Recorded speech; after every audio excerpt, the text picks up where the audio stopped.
She stood barefoot in the mud, the sign beside her reading, "Only $1." Alina didn't flinch as the morning sun burned through the clouds over the ruined street. Her pale blue skin caught the light like polished stone, and her long silver hair framed a face far too regal for a place like this. Beside her stood a little girl, maybe 4, human in shape, but with faint shimmer in her eyes no earthborn child should have. They looked out of place, out of time, out of hope. A man stepped forward, tall, scruffy, coat torn by use, not fashion. He didn't speak, just stared at the sign, then at Alina, then more softly at the girl.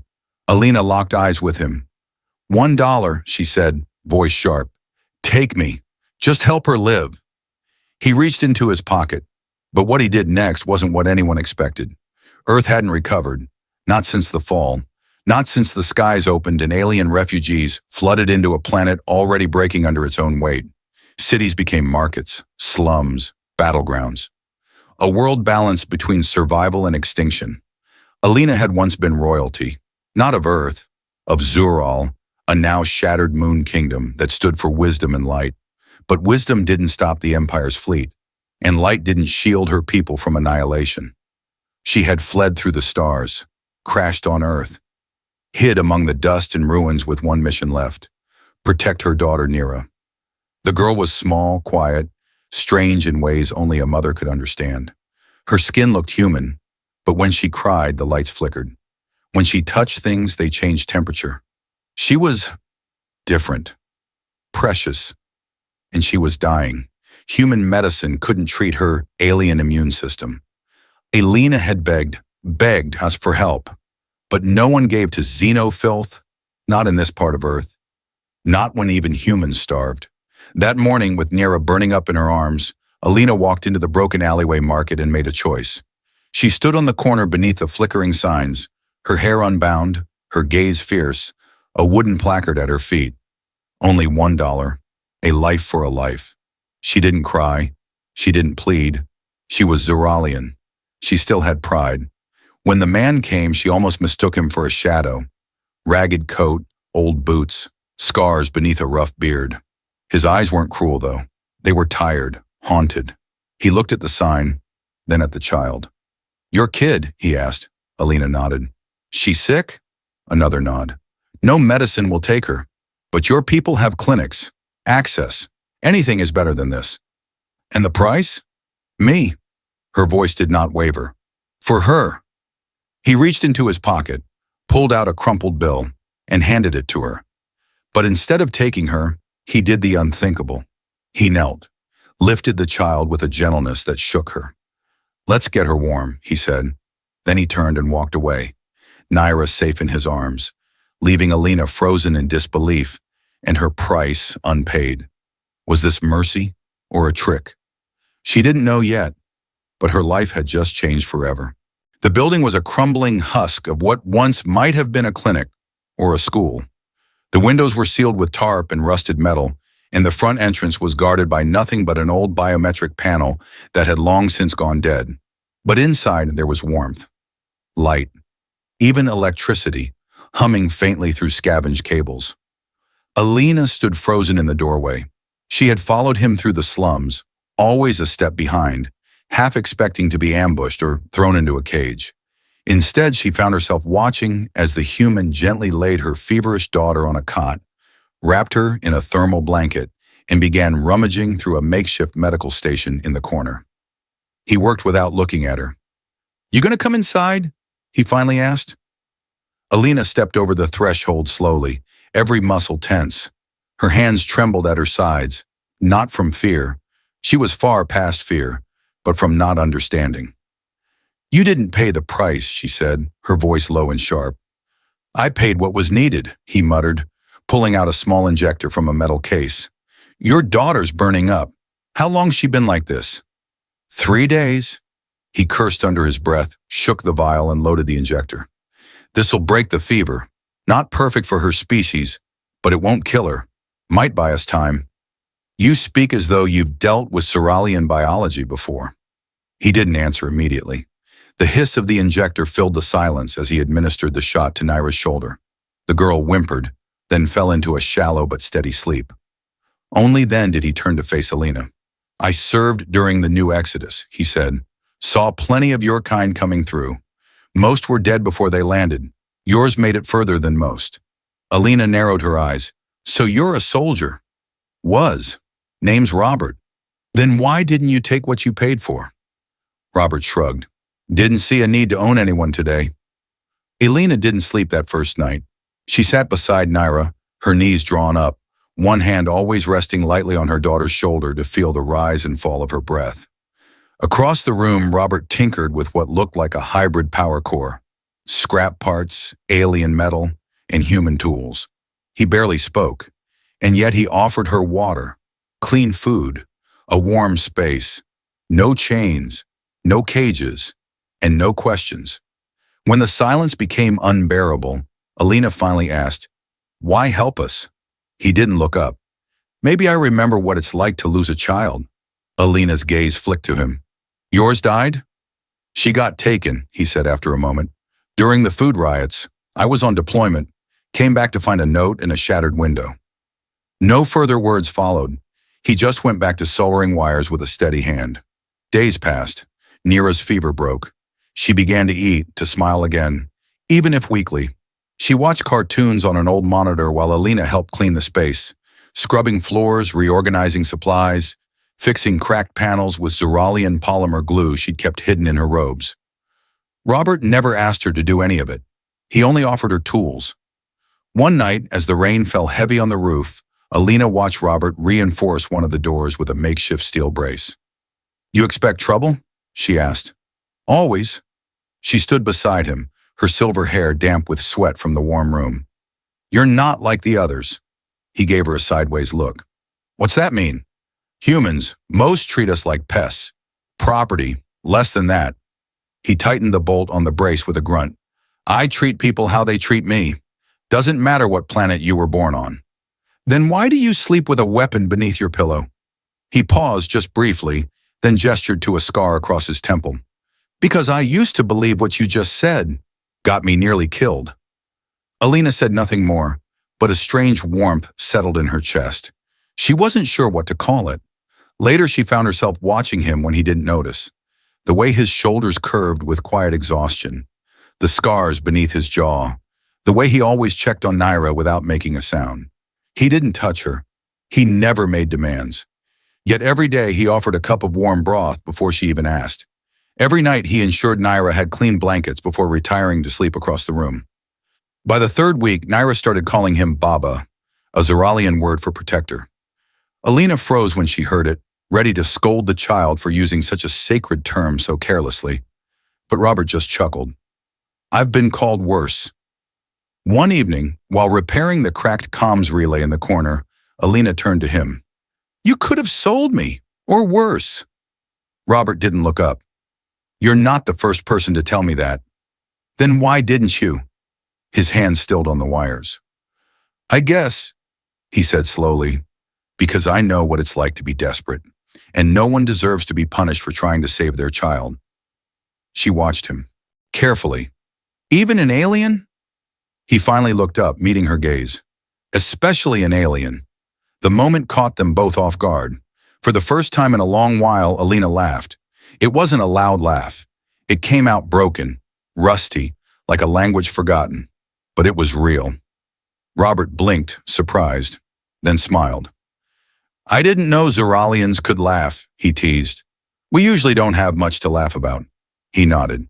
"Well, you're welcome to try. I've got more bad jokes than bullets." She gave him a look. "That does not comfort me." But that night, when she sat beside Nira's cot, brushing tangled hair from her daughter's brow, Alina felt something shift inside her. She had sold herself. She had expected to be used, discarded, maybe broken. Instead, she was safe, not free, not yet, but protected. By a human of all things. Not a warrior, not a prince, just a tired man with nothing left, who still had the heart to give. And somewhere deep within the shadows of Earth's crumbling cities, a beacon activated, a hidden tracker embedded in Naira's blood pulsed to life, unseen. Far away in a dark chamber lit with red holograms, A cold voice muttered, "Target located. The half-breed is alive." Robert didn't sleep that night, not because of the rain or the wind howling through the busted vents, but because something felt wrong. Keyword. He sat by the makeshift console in the old clinic's side room, fingers tapping slowly against the desk. He'd patched together the comms relay weeks ago, more to track weather patterns and interference zones than anything else. But tonight it showed a ripple, a ghost signal, something encrypted, pulsing low and deliberate, and it was coming from inside the building. Damn it! He typed in the override command, ran a cross-frequency sweep, and narrowed it down. Room 6. Nira's room. Alina stirred when he entered. She was curled on the cot beside Nira, who slept soundly, face flushed with warmth, limbs no longer trembling with illness. Robert hesitated, then gently reached for a scanning rod from the wall. It hummed with a quiet vibration as he hovered it near the girl's chest. Pulse, biometrics, energy output. And there it was, buried deep under tissue, beneath bone, an active subdermal tracker, Zuralian military grade. He recognized the signature code from old dossiers.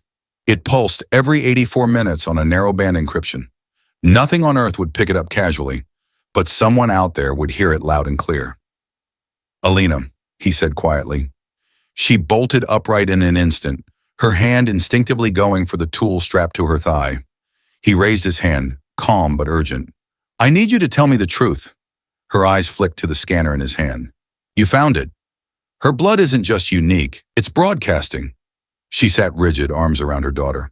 "I didn't know it was still active. I thought, when we fled, the implant—" Robert's voice sharpened. "You thought it was deactivated? I had no tools, no time. She was just an infant. We escaped with nothing." He ran a hand through his hair, stepping back. "Alina, someone's tracking her, probably already en route. You didn't just run from slavers, did you?" Silence. "Who exactly is after her?" Alina stood slowly, like a storm gathering beneath smooth skin. "She's not just Zuralian, she's half human." Robert froze. "That's impossible. Her father was a diplomat, human. He helped broker the failed refugee accord 5 years ago. When the accords collapsed, the Zuralian High Court issued a cleansing order. No crossbreeds were to live, especially not those born from traitors." Robert remembered the headline. The so-called bridge project had ended in blood. "You were part of the pilot group." "Yes," Alina said softly. "We were sent as cultural liaisons. I wasn't even a soldier then, just a linguist. But when I conceived Nira, everything changed. They considered her a contamination. And now they want her back." "No," she whispered. "They want her erased." He didn't waste time. Within an hour, Robert had scavenged what tech remained in the bunker to build a dampening rig. He rigged a localized EM blanket and scrambled the subcarrier frequency using a gutted drone core. Alina helped him rewire the old junction box, her fingers swift and precise. They worked in silence, tight, focused, desperate. "Who would they send?" he asked as he soldered the last connection. She hesitated. "Retrievers, flesh shapers, kill teams." He gave her a grim look. "I've seen what they do. They don't take prisoners." He nodded. "Then we don't let them find her." The EM blanket went live just before dawn, masking their signal. But it was too late. A surveillance probe appeared over the district an hour later. Zuralian design, cloaked in human markings. Robert caught a glimpse of it through his old scope. Sleek, black, cold.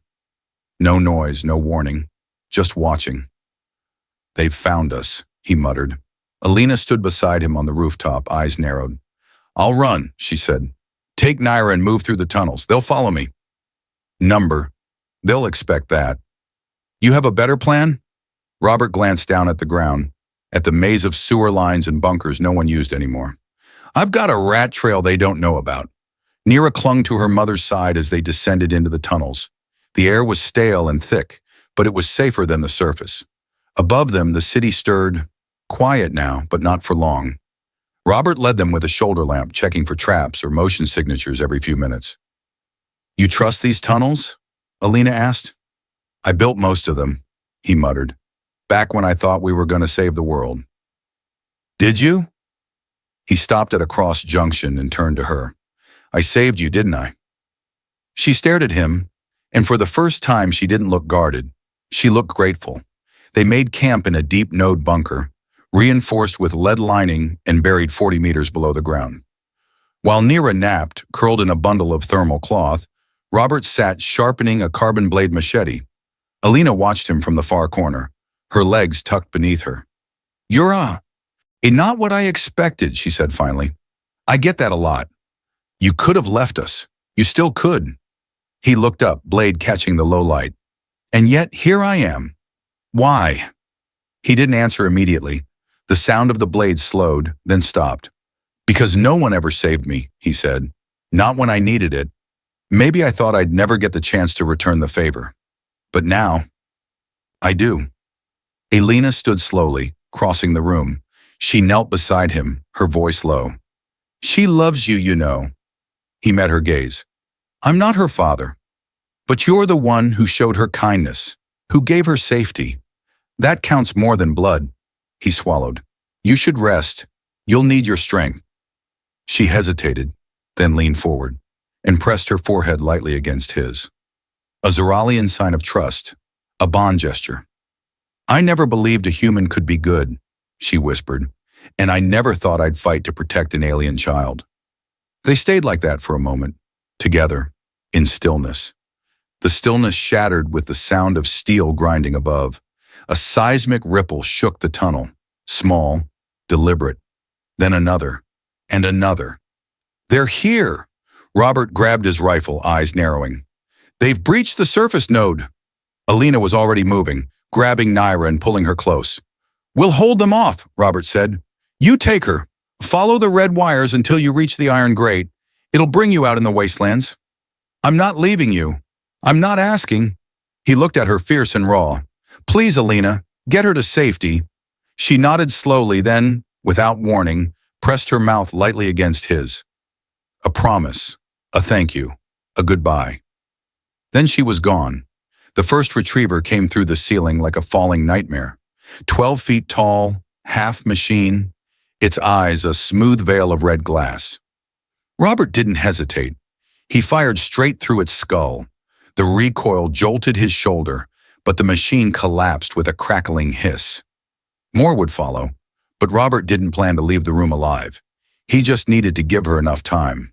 Far below, Alina clutched her daughter close as she ran through the tunnels. Every vibration felt like a scream.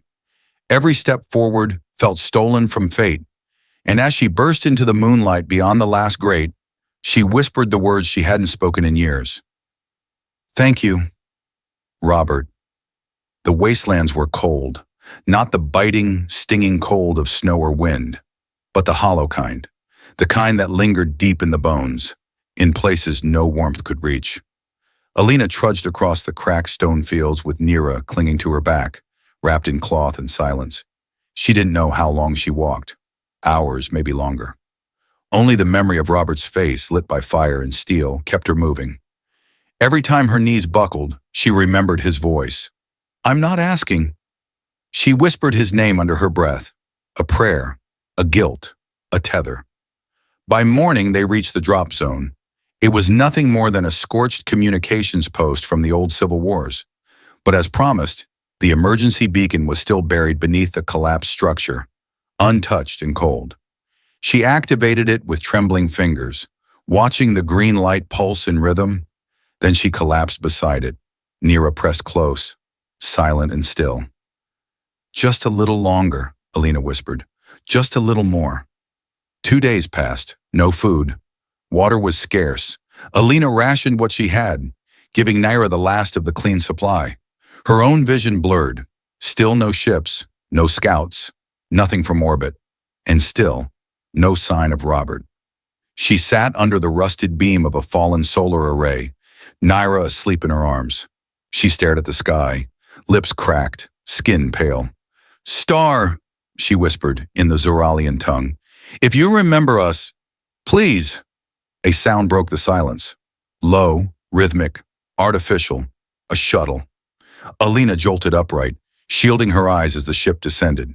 Dust swirled into choking clouds as landing struts slammed against the old stone. The hull bore no Zuralian markings, just old Earth sigils, faded and smeared with grime. The loading ramp hissed open, and there he was, Robert, blood on his shoulder, burns along his arms, but alive, breathing, walking toward her. Alina froze, disbelief twisting her face into something raw. She didn't trust her eyes until Nera cried out and squirmed in her arms, reaching for him. "Robert!" He dropped to one knee before them, voice hoarse. "You're safe!" Alina didn't wait. She threw her arms around him, burying her face into his chest. He grunted from the pain but held her tighter, tighter still, until neither of them could breathe. "I thought you were gone," she said. "I was supposed to be," he murmured. "But I kept thinking about her, about you." She looked up. "How did you survive?" He gave a grim smile. "Used their own comms against them. Set a failsafe in the tunnel. Caved in half the node when the second wave came. Slipped through the shaft under the junction. You could have died. I would have, if it meant giving you time." She touched his face, her thumb against his cheek. "You did." They didn't go back to the city. There was nothing left. The Zuralian probe vanished soon after, unable to reacquire the signal. With the tracker surgically removed from Naira's chest by Robert himself, the child no longer pulsed on any network. They traveled together for weeks, underground roads, merchant ships, orbital smugglers. Nera asked questions constantly now, about Earth, about language, about why Mom has sharp teeth, and why Robert sleeps with a blade under his pillow. They settled eventually, on a green world far from Earth or Zoral, an old colony project, long abandoned but habitable. Robert rebuilt the solar wells. Alina taught Naira how to read 3 languages, and for the first time since she was born, the child laughed every single day. No patrols came, no high court warrants, no shapers. Just wind through trees and the sound of her parents, yes, her parents, tending the quiet land. One night, under the copper stars of that peaceful sky, Robert stood at the edge of a shallow river, watching the water move over stone. Alina stepped beside him, silent. He didn't look at her, but he knew her footsteps, the weight of them, the peace they brought. "She's dreaming again," Alina said. "I heard her say your name." "Bad dreams?" "No," she said softly. "She was laughing." He let out a breath, long and shaky. Alina slipped her hand into his. "You never asked for this life," she said. "No," he replied, "but I chose it." They stood in silence. "Do you regret it?" she asked. He turned to her, eyes reflecting the stars. "Not for a second." Their bond was never formal, no human registry, no Zuralian rite, just hands held, promises kept, and a child who saw no difference between alien and human, only love, loyalty, and warmth. Nera grew quickly, stronger every year. Her eyes became sharper, her laughter louder. She took to Robert's tools and Alina's books with equal obsession. She could throw a knife before she could write her full name. But she could also sing old Zuralian hymns in perfect cadence and talk about gravity wells like bedtime stories. "She's you," Robert told Alina one evening. "No," she smiled. "She's us." Time passed. Years. Naira turned 12 under the twin moons of their hidden world. On her birthday, Robert gave her a pendant forged from the core of the transmitter that had once doomed them. She held it tight and whispered, "This was the tracker?" He nodded. "And now it's mine." "You made it yours," he said. "You took something that hunted you and turned it into something that reminds you who you are." Nera tilted her head. "And who am I?" Alina answered from the porch behind them. "You are proof the stars don't choose sides. They only remember those who endure." And that night, Nera stood beneath the sky, not as a hunted child, not as a half-breed mistake, but as a being who carried 2 worlds in her blood. As her parents sat beside her, silent and proud, she looked up and whispered the words of her people. Not Zuralian, not human, but something new, something born of both, and defined by neither. And above them, in the quiet vastness of stars and shadow, there was no signal, no tracker, No threat. Only peace. Only family. Only the life they built together.